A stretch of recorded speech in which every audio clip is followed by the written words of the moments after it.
देखिए, अगर हम सीधी बात पे आएँ, तो मुझे ऐसा लगता है कि इंटेलिजेंस सर्विसेज में ना अब क्राइटेरिया बहुत लो हो गया है, क्योंकि कोई भी ऐसा बंदा आराम से इंटेलिजेंस ऑफिसर बन जाता है किसी भी मुल्क का। नहीं, तुम क्या खुश हो रहे हो, तुमने रहमान डकैत को मार दिया तो तुम इस बात पे खुश हो रहे हो? नहीं, तुम्हारे पास इतने सालों में इतने मौके थे उसको मारने के, और यहाँ पे भी वो बंदा मर तो गया है, ठीक है वो, लेकिन उसको मारने में हाथ किसका है? एसपी का हाथ है। अगर एसपी वहाँ पे नहीं होता तो ये हमजा शमजा उसको मार नहीं सकता था, और वो बंदा अकेला इन दो हाथियों से लड़ता रहा है, एसपी से भी और हमजा से भी। इन दोनों के ऊपर वो हावी हो रहा था। और क्या प्योर सीन था यार वो, कि उसने एक नज़र देखा कि मेरे आगे और पीछे वाली जो सिक्योरिटी गाड़ियाँ होती हैं वो नहीं है, मेरा भाई मेरे साथ नहीं है और मैं जंगल के रास्ते से जा रहा हूँ, तो उसने फ़ौरन हमजा पे शक किया। फ़ौरन उसने हमजा से कहा गाड़ी रोको। मतलब उसके जहन में फ़ौरन आया कि जो ड्राइविंग सीट पे बैठा हुआ है ना, कि वो ही बंदा है। क्या उसकी जहानत है कि इतने साल एक बंदा उसको बेवकूफ़ बनाता रहा, फिर भी जब वो पकड़ने पे आया तो उसने एक लम्हे में उसको पकड़ लिया। और हमजा भाई, इस छोटी सी लड़की की मदद की वजह से आप रहमान डकैत को छुड़ाने में कामयाब हुए थे। अगर ये लड़की वो वीडियो बना के अपने बाप की इसको शेयर नहीं करती, तो आपको क्या लगता है कि ये कभी भी इस तरह कामयाब होता? ना ये एसपी को ब्लैकमेल कर पाता, ना वो रहमान को छोड़ता, और ना रहमान को छोड़ता तो ना रहमान इसको इतना अपने करीब कर लेता कि इसको हर राज बताने लग जाता। सारा क्रेडिट तो उस लड़की को जाता है, अलीना को। इसने किया ही क्या है एक इंटेलिजेंस ऑफिसर होने के नाते? लेकिन उस बेचारी का क्रेडिट भी ये खा गया कि ये सब कुछ तो हमजा ने किया है, छुड़वाने में कामयाब वो हुआ है, हालांकि वो काम उस लड़की का था।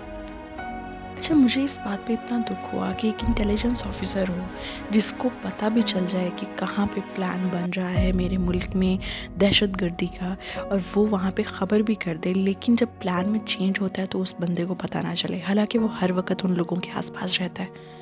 तो यहाँ पे ज़्यादा स्मार्ट कौन है, वो इंटेलिजेंस ऑफिसर जो कि जासूस बन के आया हुआ है, या वो लोग जो कि दहशतगर्दी करवा रहे हैं?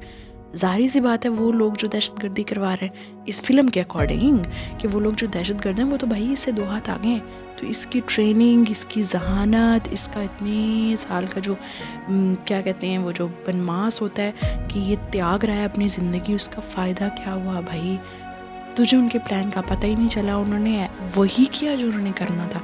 तुझे उन्होंने 3 अक्टूबर का लारा लगा के किसी और डेट पे कर दिए धमाके। तो तेरे उस गैंग के अंदर रहने का, 24 घंटे उनकी बातें सुनने का फ़ायदा क्या?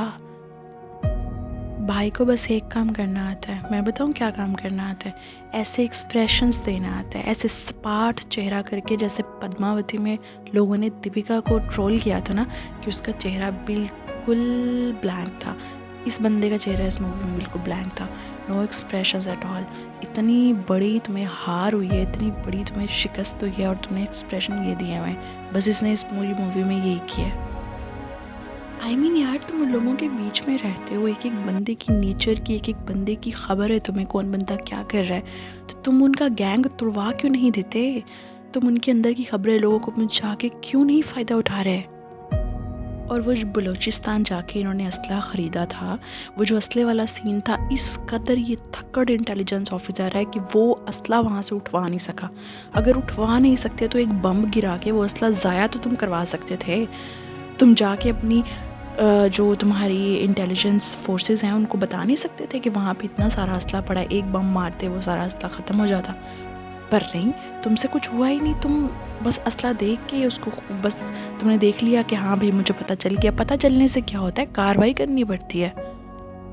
ख़ुद को 1 मिनट आप इंटेलिजेंस ऑफिसर की जगह पे रख कर देखो, तो आपको पता होना चाहिए कि अगर मुझे इतनी बड़ी असले की, इतनी बड़ी बारूद की किसी जगह का पता चला है, तो मुझे फ़ौरन से अपनी जो फोर्सेस हैं उनको बताना चाहिए, ताकि वो अपने आप को फ़ौरन से प्रोटेक्ट करें, कोई प्रिकॉशंस लें और इस असले को तबाह करें ताकि वो उनके ख़िलाफ़ यूज़ ना हो।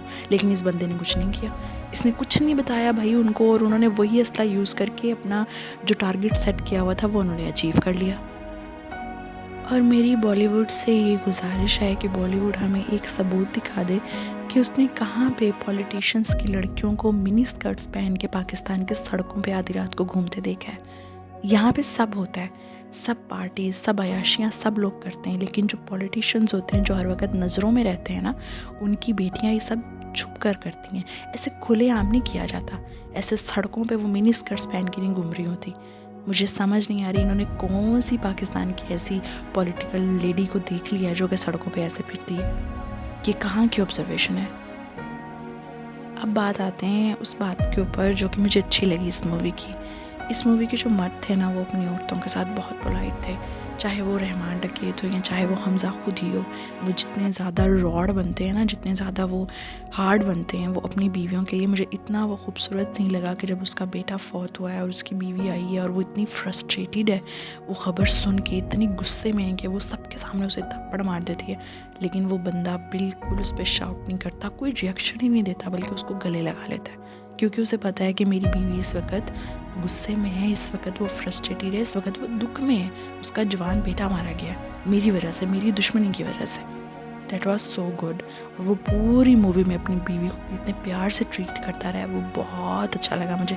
और इसी तरह हमज़ा ने भी अपनी जो हीरोइन है उसको बहुत प्यार से ट्रीट किया पूरी मूवी में। उसने जो भी गुस्सा, गिला, शिकायतें जो भी करनी थी, जो भी उसने अपना हार्डपन दिखाना था, वो उसने घर से बाहर दिखाया। घर में वो बहुत पुरसुकून था और खुश था अपनी बीवी के साथ, मतलब होने वाली बीवी के साथ।